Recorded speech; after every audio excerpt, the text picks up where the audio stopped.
Alright, happy lockdown everybody, it's Khash again with another ranking video. Today we're going to be focused on my favourite band, which is Queen. And you know how it works, worst to best, my ranking. If you agree, disagree, do things slightly different, put it in the comments, let me know. Maybe have a little bit of a discussion about it, who knows. We'll see where it goes. Yeah, we're all stuck inside, we've got to do something, I suppose. Right, let's get straight into it.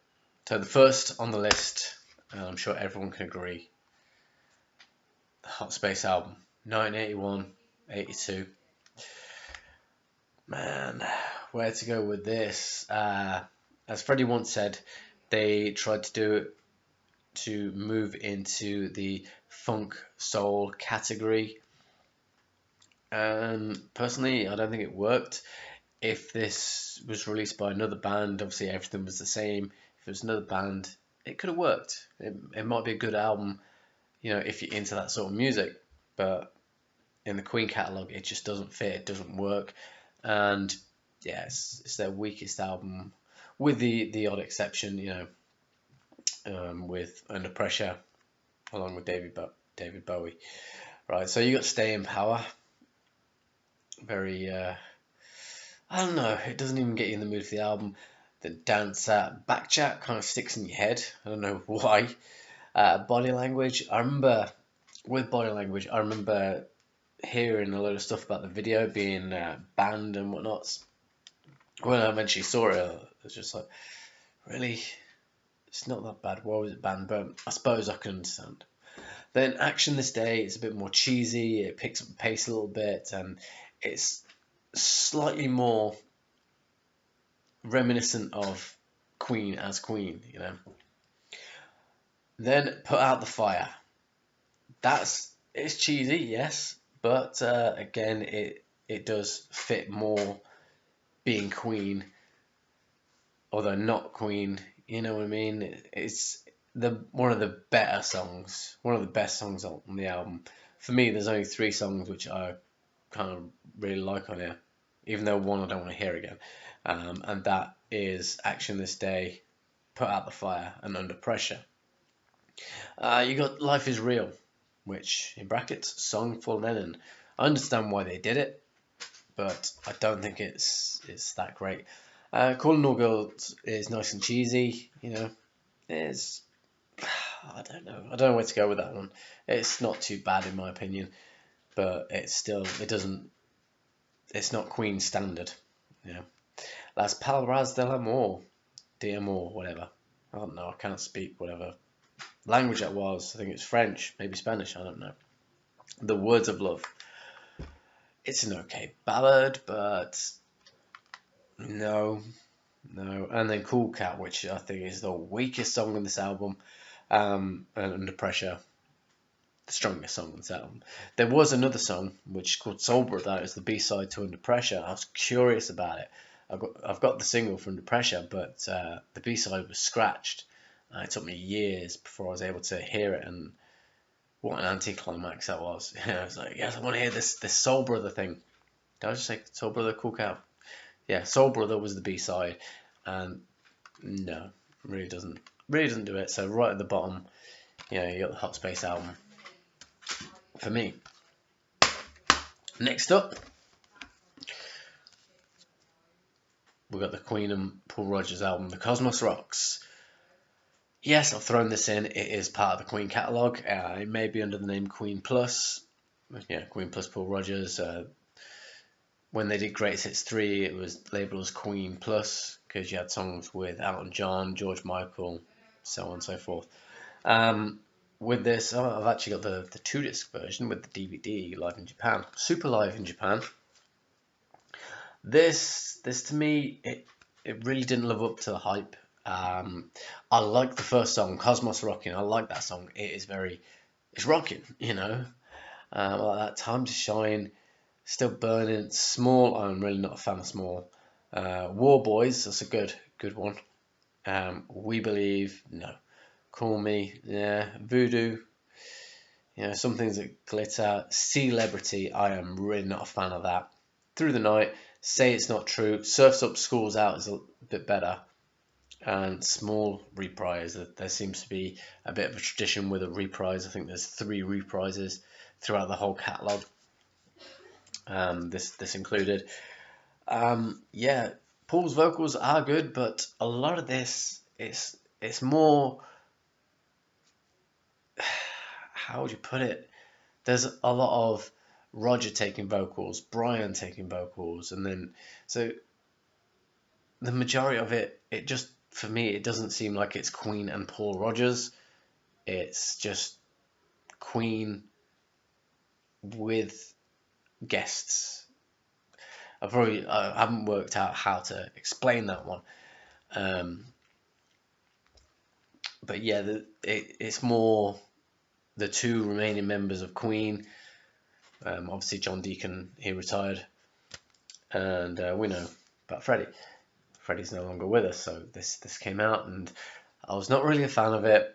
I've got it because I'm a collector, I'm a fan, and the best song on here is Cosmos Rockin'. That's next for me. Right, with my next one, I'm going to have a lot of people disagreeing with me. Next up for me is 1974 Sheer Heart Attack album. A lot of people disagree with me. It's my 3rd least favourite, if that makes sense. Simply, I think it's got a lot of filler. I know Queen were finding their feet and whatnot in 74. Brighton Rock is it's a good song, but I prefer the live version. It seems to have more power. I'm not a fan of the falsetto kind of vocals, which are going on the really high pitched. Killer Queen, I'm sick of hearing it. When I first heard it, I didn't really think it was a great song. It was nice, a bit cheesy, and it was okay, but hearing it for so many years, I just don't want to hear it again. And then Team and Funster. That was the one with Roger on vocals. It's okay. It's not too bad. Flick of the Wrist. I like this one. This is one of the ones I like. Again, it's cheesy, and it's, just cheesy.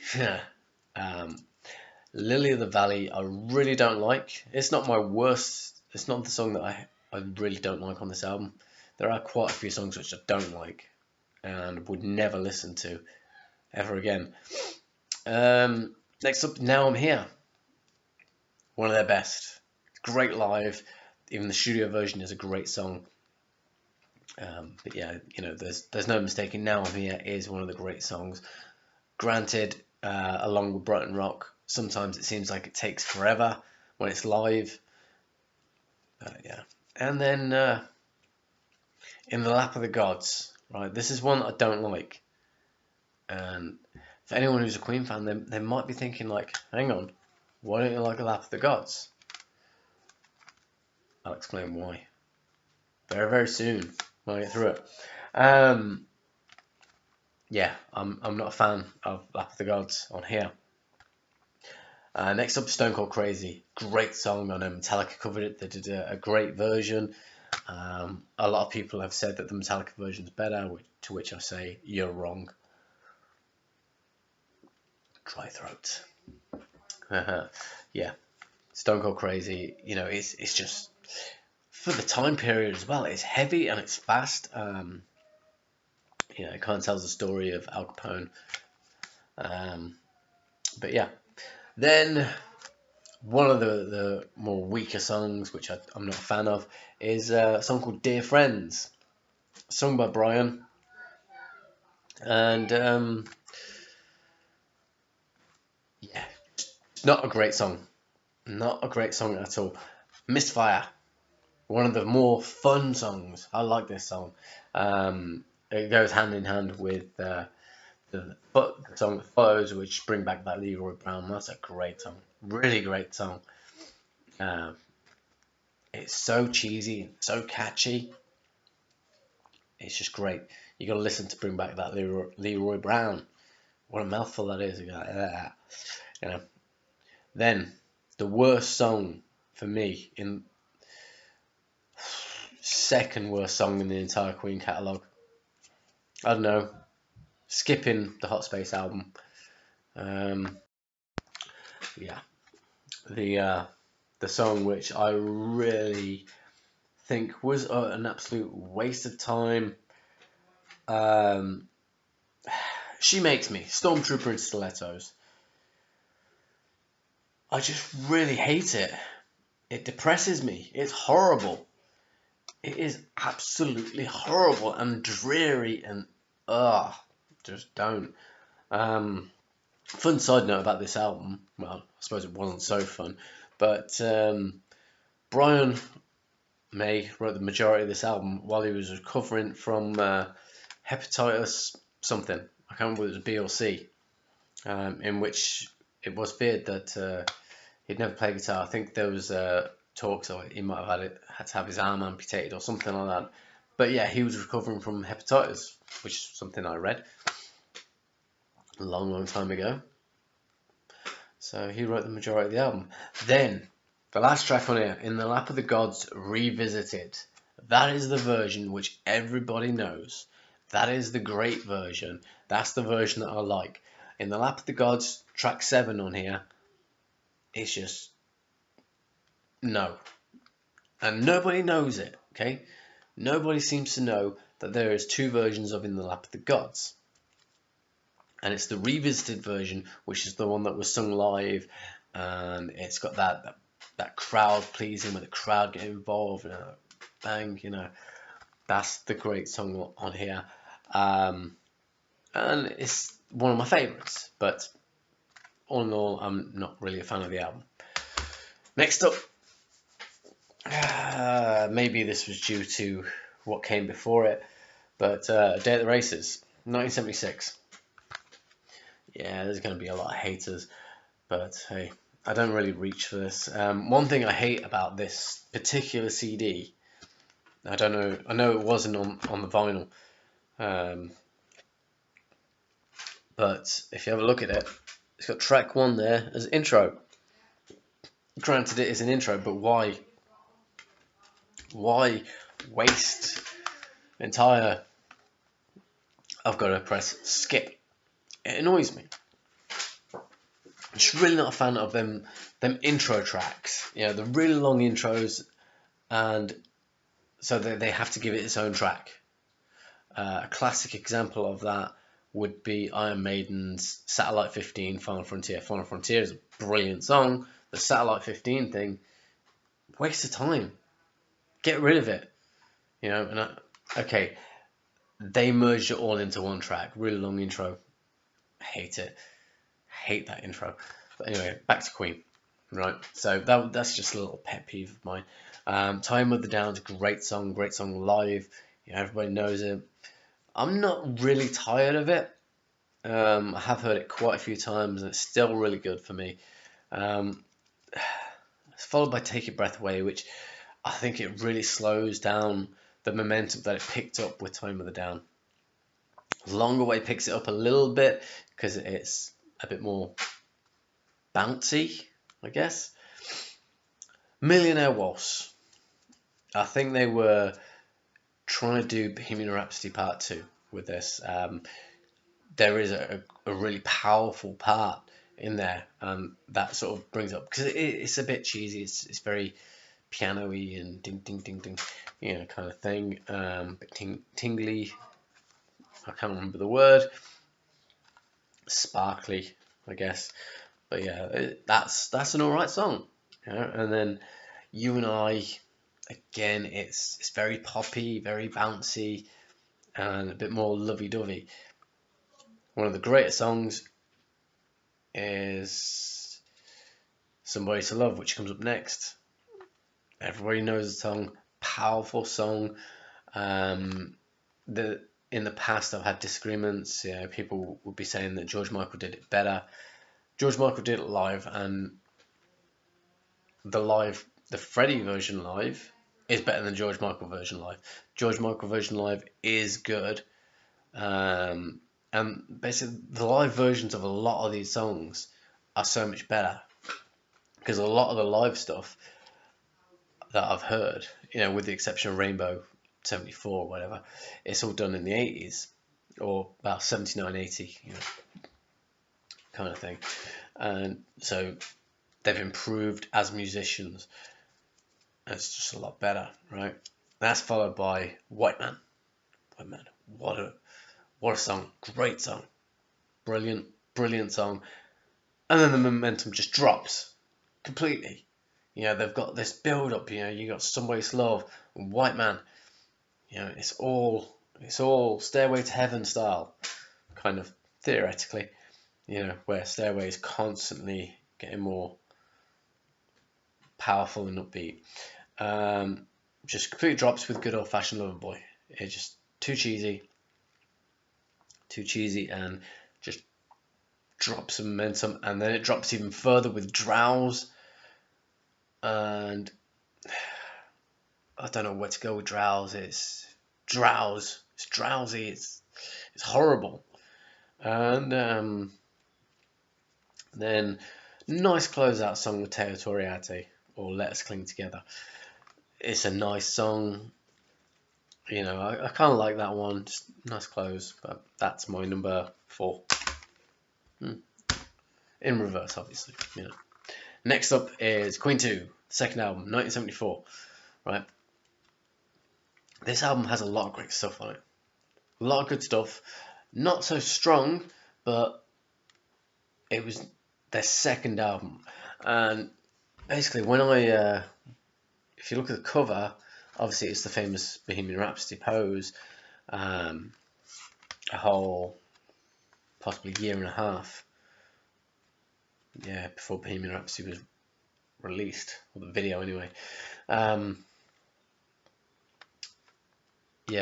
first heard Bohemian Rhapsody, I think it was on Wayne's World or something, or maybe an advert, I don't know, but I knew the video and saw this. I wanted the album which had it on because I liked it at the time, and now I've heard it way too many times. I thought this was the album. I didn't even bother looking at the track listing. So it opens with Procession, which, again, it's an intro track, really annoying. Father to Son, it's a nice song. White Queen is a bit more mellow, but this is a very, very complex, very technical. It may not sound too technical, but it is. I don't know how to explain that one, but it kind of sounds really, they thought about every note, you know what I mean? Someday, One Day, a bit more, it's alright. Loser in the End, I think that had Roger on vocals.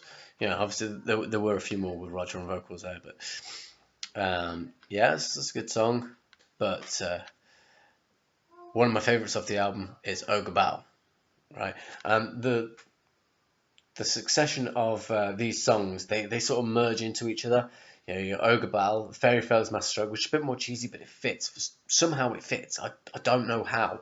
Ogre Battle is just like raw, just straight there, raw, and then Fairy Tale's Master Stroke, just cheesy. And Nevermore just brings it down and mellows it out, on to bring up the greatest song on this album, The March of the Black Queen. The power in the vocals, the guitar work, even the drums. Could never really hear the bass in a lot of the early stuff. I couldn't hear it that well. Obviously, when I go back and listen, I could probably hear it. I'm older, I can hear things a lot more, which sounds strange. I've done a lot of work with music, a lot more than when I first heard this album. And then it goes into a cheesy number, which is Funny How Love Is. And then 70s Awry, classic song, the version that everybody knows, just classic. And that piano, and then the power chord that kicks in, boom. Great. Although I'm not a fan of the bit where they got the harmony with that, sister. Although it does. It works, And that's one thing I do like about the Queen catalogue is when they do a solo, it's not, let's just shred, They think about it, and it fits. All the time the solos fit. Even with Hot Space, the solos fit the songs.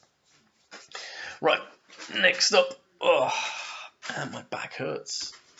It's all this staying in crap. Right, next up is News of the World, 1977. Yes, it was 77. I got confused then. Yeah. I think what's put me off this album is hearing "We Will Rock You" and "We're the Champions" so many times and so many covers of these songs, just doing my head in. And the only version of "We Will Rock You" that's worth any salt is the fast version. You know, the fast version, which is on Live Killers, as the B-side to "Crazy Little Thing Called Love," the '79 version. Yeah, but one thing I did love about this album is the album art there. You know, that obviously there's the "Spread Your Wings" single cover, and what I don't like about the CD is they haven't done the same thing. Yeah, here they've got it. That's the gatefold of the original LP, and if you've opened it up like on the LP, obviously that would connect together and it would make sense. Yeah, so I don't like the way they've done that. They could have just turned that on its side. You know. Yeah, they didn't change it much. Anyway, right. So what we got on here? Obviously, you got "We Will Rock You" We're the Champions. Don't need to talk anything about them. They were good songs, yes. But let's just ignore them. I've heard them too many times. I don't care if I never hear them again. Sheer Heart Attack, the best song on the album. Kind of strange because when I got the Sheer Heart Attack album, I thought that's a great phrase. There's got to be a title track, and obviously there wasn't on that album. Fast forward, 3 years later, and you got your title track on here, and it's brilliant. Maybe it had to be released so many albums later to make it as great as it is. There is a story behind the behind. If you listen to the song "Sheer Heart Attack," it's got this sort of squealing sound of a kind of stylus, going over the track, and it gets really high pitched. It does, but it makes a song. But the story behind that is that I think it was back in the '60s. Freddie, he didn't touch any drugs. I think that's how it went, and he made himself what he thought was a pot of jasmine tea. Turned out it was weed or marijuana, cannabis, whatever you want to call it, right?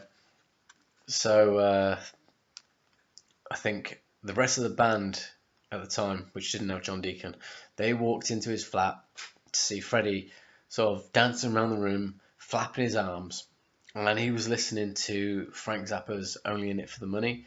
I can't remember whether it was an album or a song. And during one of the songs on the album, it has got that sound of the scratching of the vinyl. At that point, this is what I read in a book called "Queen and I: The Brian May Story." Freddie dove over the sofa, ripped grabbed the record off the turntable and started checking it frantically because he thought someone had scratched his record. And I believe that's where it came from. Yeah, back onto this anyway. Right, so All Dead, All Dead.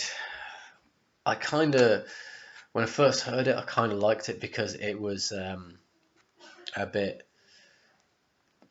I don't know, cheesy? Not cheesy, no, it wasn't cheesy, but I did kind of like it, but now I'm not a fan. Maybe it was the simplicity of it, I don't know. And then "Spread Your Wings," I like that song. Yeah, written by John Deacon. Oh, I do like that song. "Fight from the Inside," great. It picks up at where Sheer Heart Attack left off. "Get Down, Make Love," I'm not a fan of it. I hate it live. When they did it live, it just lasted forever. It seemed like forever. I think it was only 7 minutes or something. Yeah, it was on Live Killers. It was about 7 minutes long. It just went on and on and on. And obviously, there's been songs longer than that. Like, fast forward through history, and I'm still loving it. 7 minutes in, and there's still another 7 minutes to go or something. Right. This version's only 3 minutes. Well, 4 minutes. "Sleeping on the Sidewalk," bit of a ditty. "Who Needs You?" Yeah. It's nice, I suppose. And It's Late, another great song off this album. And then the worst one for me on this album is My Melancholy Blues. It's just there. I always skip it. I heard it once, maybe twice when I played it on vinyl before I had the CD. I don't listen to it anymore. Too mellow. I'm not into it at all. Kind of like Rockin' Rio Blues, B-side to A Winter's Tale. Waste of time. That's why Rockin' Rio Blues was a B-side, and this one, I don't know, maybe that one's better. Who knows? Next up is The Game. Right, so The Game came out in 1980. Right, good song, really good song.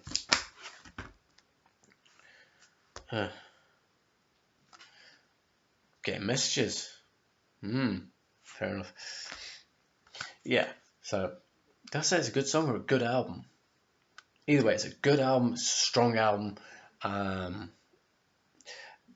They seem to have developed a lot more, maybe with producers or something, or writing styles. It is, Play the Game. I'm not really a fan of the chorus, but I do like it. It's heavy-ish in its own way. It's followed by Dragon Attack, which it's kind of funky. It is kind of funky. If you listen to it, the guitar riff is a bit funky. Another One Bites the Dust. I don't want to hear it again. I grew up watching Gladiators.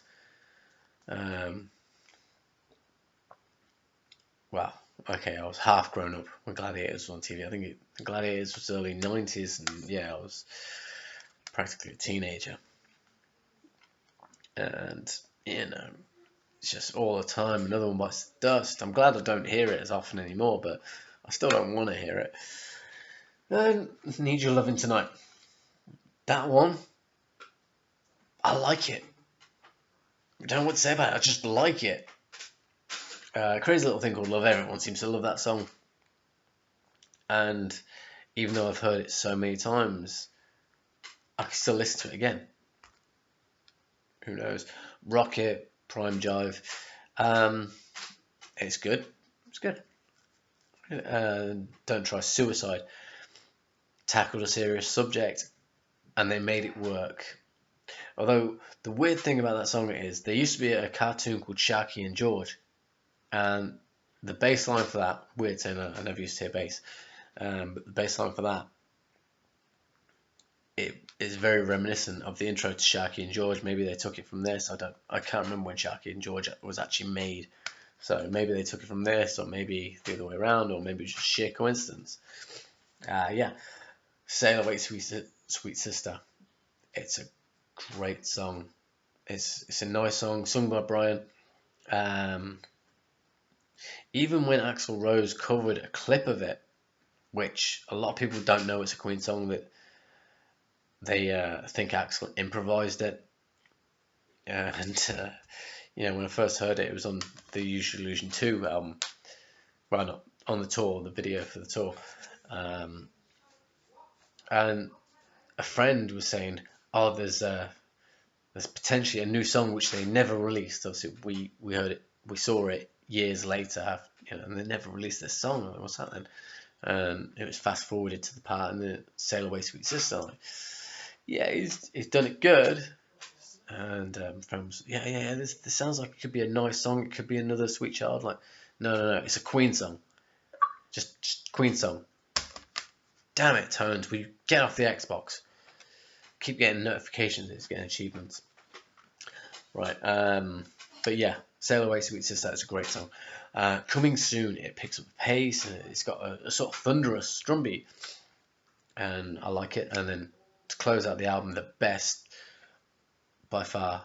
Oh no, actually, because Lap of the Gods is probably one of the best to close out. But this, Save Me, it is a great closeout. It's just a brilliant song, so powerful, so meaningful. It does hold some memories for me as well. I'm not going into them, but yeah, The Game, good album.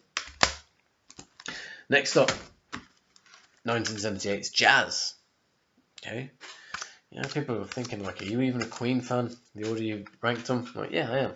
I just have a different taste in music. I like my music a bit different to you. Mustafa, right? Again, I heard this one on vinyl, and I wonder actually. It's been so many years since I looked in this book. Nope, it's not in there. The vinyl had the poster, or various versions of it had the infamous poster, the 3-page long poster. No, it's 4 pages actually. 4-page long poster of all the women on the bikes, all the naked ladies on their bikes on the Tour de France. Story behind that is apparently the bike company got really annoyed because it had to change all the saddles after the video for Bicycle Race was done, because it was a hot day, allegedly. I don't know, I wasn't born. Anyway, so it opens up with Mustafa. Okay, I was confused when I first heard it. You know, I heard it on vinyl, right? I didn't even look at the track listing because that's kind of the way I listen to CDs. Because if you've already heard a single, sometimes you get this urge to skip to the songs you know, especially with CDs. So I don't tend to look at the track listing, you know, and it's more of a surprise, and you can appreciate the songs a lot more. So I won't looking at the track listing. I put it on, and there's this Freddie doing his kind of Arabic vocals. That's probably not the right word. Forgive me. I don't know how to explain it. You hear the song, you'll know what I mean. Maybe if you know the term for that sort of sound, that style, that'd be great. You know, let me know. Stick it in the comments. But when it kicks in, Mustafa, just great, and the power when the chorus kicks in, just bang, brilliant. And everybody knows Fat Bottom Girls. Do I need to say more? What a great song. Jealousy, it kind of drops the ball a bit. It's nice, I suppose, but it really does drop the ball on the build-up. You know, Mustafa is more heavy. Fat Bottom Girls is more fun, but it's got the power behind it, same as Mustafa. And then Jealousy, just boom, you know, slam dunk. You know, and then Bicycle Race. What can you say? What can you say about Bicycle Race? Don't know. Great video. If you see the original, I think they've changed the video, you know, for like YouTube and whatnot, and 40th anniversaries, so on and so forth. I think they've changed the video from the original. So if you get the VHS of Greatest Hits 1 or Greatest Flicks 1, it's got the original video, which has got the naked ladies on the bikes, right? If you can't beat them, it's a nice, cheesy, uplifting song, right? Let me entertain you. Hands down, it's Freddie saying, "Let me entertain you." You know, doing what he does best. It's a powerful song and a fun song. You can imagine yourself dancing around. If you could sing like Freddie, you could sing it and you could dance around, and you're full of energy. And those are the kind of songs I like, the energetic songs. So Let Me Entertain You is a great song. Now, Dead on Time. Okay, I used to have this video, which was a guitar masterclass thing. It was Brian May back in '84, and it came with this little booklet about that big, right? It had notation and tab for how to play little bits of various Queen songs. And Dead on Time was one of the songs. Brian pointed out he didn't know what he played. That main riff, that great main riff, has no idea what he played. So he improvised it as best he could. That was his words. I'm going to do the best I can, the closest sounding I think, but he couldn't remember it. Didn't know what he played, and it works. It works. One of the greatest songs on this album, if you like your heavy stuff. And then it drops the ball, right? Really drops the ball on In Only 7 Days, Dreamer's Ball. Fun It picks it up a bit, but it's slow. It's kind of slow. And then Leaving Home Ain't Easy. What was the one I was thinking of? I'm sure I've mentioned Leaving Home Ain't Easy. No, I think I'm thinking of Loser in the End. I don't know. I have no idea. I just remember saying Leaving Home Ain't Easy. I don't know. I remember this. Ignore it. Alright, so if I mentioned Leaving Home Ain't Easy on any of these, any of the previous ones, I'm wrong. Maybe because I've tried to record this video before. I tried to record it yesterday, but my laptop just gave in and was like, nope, not doing this. And so I thought, you know what, I'll do it tomorrow. Nothing to do. It's Sunday. It's lockdown. Alright, yeah, so Leaving Home Ain't Easy. It's, I don't know. It was easy for me.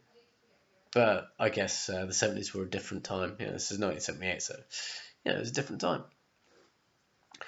Next up is one song which I never want to hear again. Don't Stop Me Now. Hate it.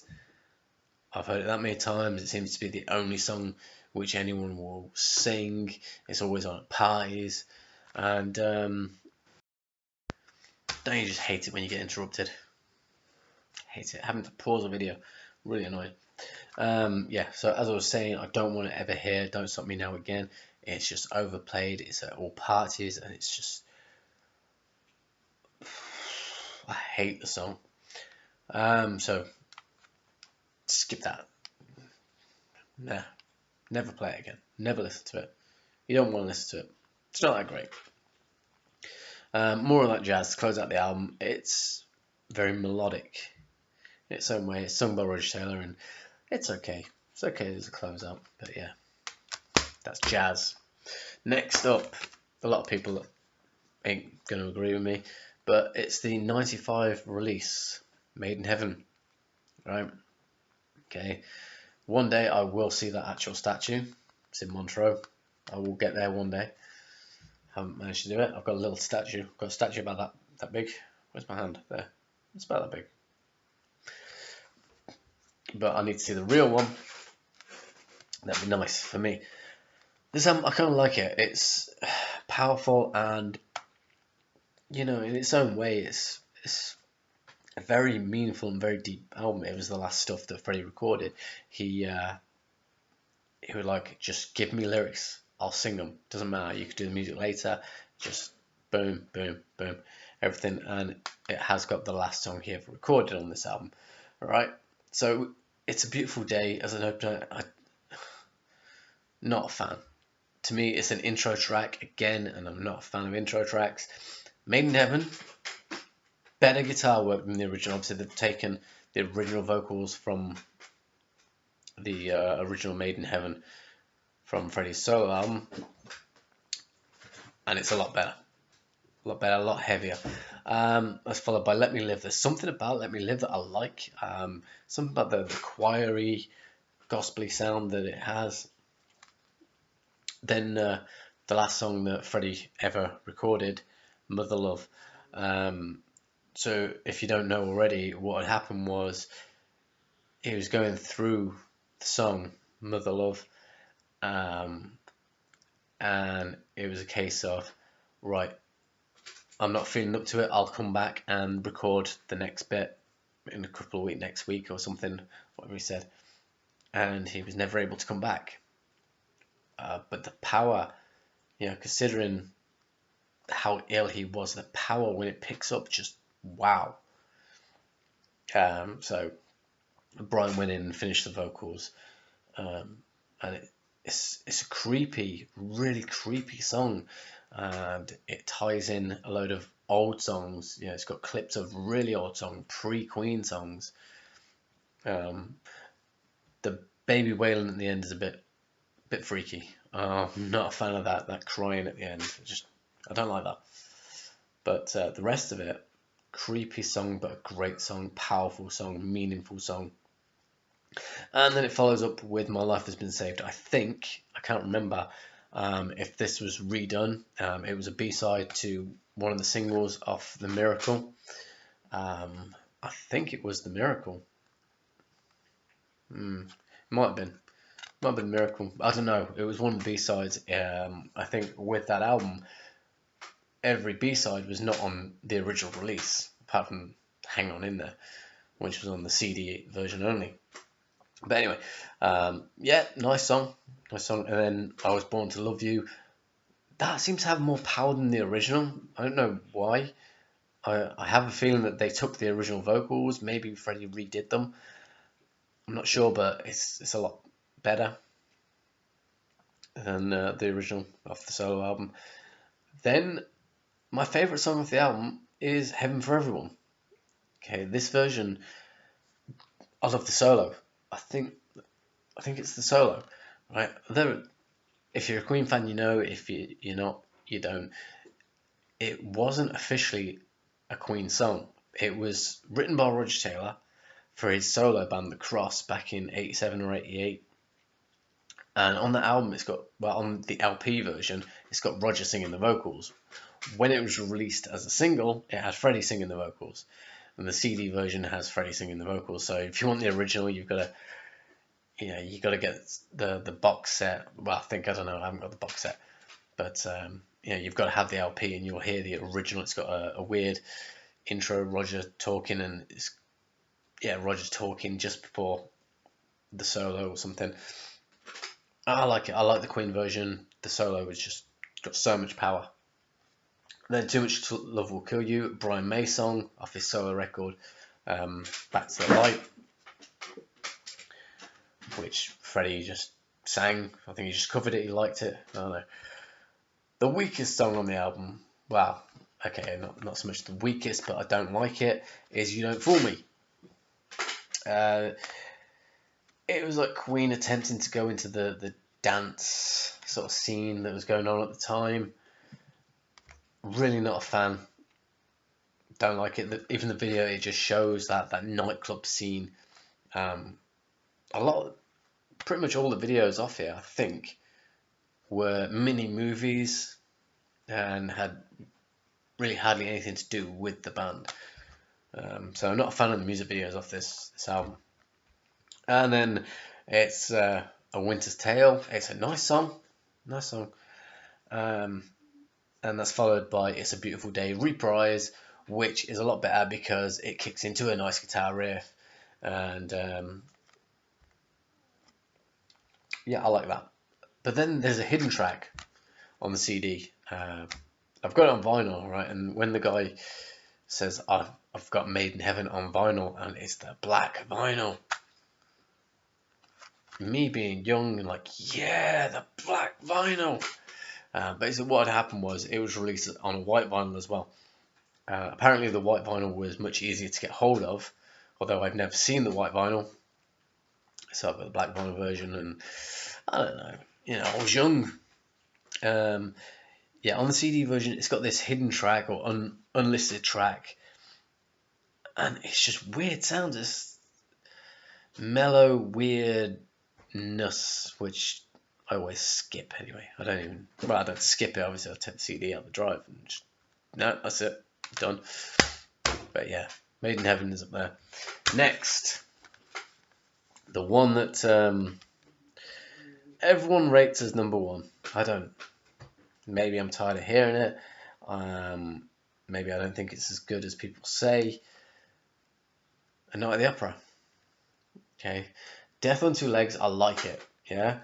Lazy on Sunday Afternoon. I really like that song. Really do like that song. I love the way they did the vocals. Right. Obviously, this was 1975, and they did a lot to do with production. How they did songs and whatnot. Apparently what they did, Freddie went in and recorded the vocals for Lazy on a Sunday Afternoon. Just normally, they played it back through some headphones and had like an empty paint tin over the headphones, and then microphone mic'd it up and recorded it that way. That's how you get that I don't know, 30s radio effect. but I like it, and I like the cheesiness of the solo. I'm in love with my car. I'm not a fan. I know it was one of the ones that was in every live set. I am just not a fan of it. Not a fan of Roger's vocals on that. But Roger's vocals, you need to really enjoy them. It's hard to get into, you know, for me anyway. And then You're My Best Friend. It's a nice song, but a bit too cheesy for me. Considering I like Lazing on a Sunday afternoon, it's a bit weird, but I'm not a fan. Then one of the songs which I really, really like off this album is 39. I have this because it tells a story, right? And it's kind of the whole space time thing, and that messes with my head. I like it maybe because it messes with my head. I don't know, but the story being that you go off into space, you've only aged a year, but the rest of the planets, everyone on the planet, your family, they've aged 100 years or whatever. I like it. It's got like a nice little bounce to it as well. Creepy lyrics, but a nice bounce to it. And it's one of my favourites of the album. Sweet Lady, it kicks in a lot more heavier. Well, not a lot more heavier, but heavier than 39. And that's a good song. Seaside Rendezvous, it's cheesy. Very cheesy, and it's okay. It's okay. I'd listen to it over a few other songs on this album. And then another one of my favourites, Better. Personally, I think it's better than Bohemian Rhapsody, the Prophet song. Okay, as it's longer. It's 8 minutes 20 seconds. Right, it's longer than Bohemian Rhapsody, and the only thing I'm not really a fan of is where it does what I call the Led Zeppelin bit, the section in the middle where it sounds like they're doing a lot of Led Zeppelin stuff. So a lot of echoes and stuff. Not really a fan of that, but I like it when it really kicks in, particularly at the end. And then it drops the ball for me with Love of My Life. I'm not a fan. I've never been a fan of Love of My Life. I don't know why. I can't get into it. It's nice, yeah. I'll give it that. It's a nice song. You could sing it to your partner or whatever. But not a fan of it. That's followed by Good Company. Again, it's got that 39 sort of feel. Lyrically, it's got that 39 thing. You spend your life building a business and you miss out on having a life. You miss out on having a family and whatnot. And it tells a nice, creepy story. Very sad story. And then you got Bohemian Rhapsody. I don't need to say anything more about it. Everyone's heard Bohemian Rhapsody, tired of hearing it. Everyone's like, yeah, it's their best song. It's not their best song. It's their biggest song. It's not their best. And I thought the movie sucked anyway. But the actors when they were talking, forget the singing and the music, how they pulled off them voices, I have no idea. Right? I don't know how they did it, but they really pulled off the band's voice, just general talking voice. But I thought the movie sucked balls. And God Save the Queen, a bit of a waste of time personally. I understand why, the band's called Queen. Maybe they could have done different songs. Obviously, this was before the Pistols did God Save the Queen, but they could have done something a bit different instead of playing the national anthem. And they close out every set with it, and yeah. Night at the Opera. Next up, I like this one. I do. I like it, and I don't care. The debut album, 1973, right? Don't care. I like this album. Okay, Keep Yourself Alive. Brilliant song, just brilliant. A couple of these songs when done live in Rock in Rio 84 or 85, I can't remember which one. I think it was 84. Obviously, they'd had that 9, 10 years, 11 years, whatever, and they got better as musicians. Particularly noticeable in Freddie's vocals. They got a lot more deeper and more powerful. Keep Yourself Alive was on there. and it was just better. But the studio version, still a great song. The first single they released officially. Apparently there was a couple of singles before, but who knows? I'm not too sure on that one. Under the Queen name. And the B-side to that was Son and Daughter. Son and Daughter. Oh, that's ironic. I have a son and daughter, and I have that single. And it was released on the 6th of the 7th, right? 73. So that is the 6th of July, 73. To me, I'm in the UK, obviously. Yeah. And that's followed by Doing Alright. Weird thing about this, I was listening to this on cassette back in school days, and I'm not a fan of the chorus, but when that guitar riff kicks in, it just seems so heavy. And we weren't allowed Walkmans in school, but we had them anyway, and we had to wear blazers, so we'd have the Walkman in like the inside pocket or this inside pocket. I think no, 'cause I'm right-handed, so it would have been this pocket. You'd have the headphones going all the way through the sleeve, and they come out here. Obviously, didn't have hair falling out back then, right? And you'd sort of have them resting in your hand, and you'd just sort of you'd lean, and you'd be doing your work, you'd listen to your music and stuff.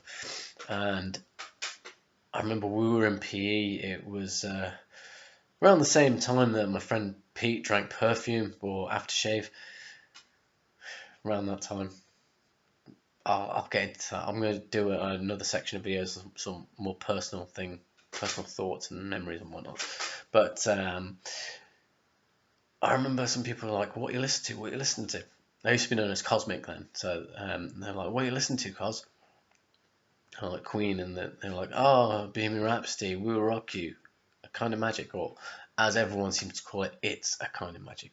The song is A Kind of Magic, just to get that out there. The line is "It's a Kind of Magic." The song is A Kind of Magic, right? And and it got to that point. The chorus was on, and so they, I thought, okay, listen, and they're like, "What is this? This is crap." And then the guitar kicked in, and they sort of jumped back. I remember this one guy sort of jumped back, like, "Whoa, Cosmic, you're a maniac!" I can't remember his name, man, but I remember that. So that was fun. And then you got Great King Rap. Great song. Tells a nice story. I believe the story is Al Capone. I'm not too sure. Indiscreetly, I think it's about Al Capone. But yeah. And then My Fairy King, a bit more cheesy. Not too much a fan of My Fairy King. Liar, the next up on the album. Great song. But when it was done live in '84, it's even better. The power, particularly in the vocals, just wow. The Night Comes Down, not really a fan of that one. Bit too mellow for me. Modern Times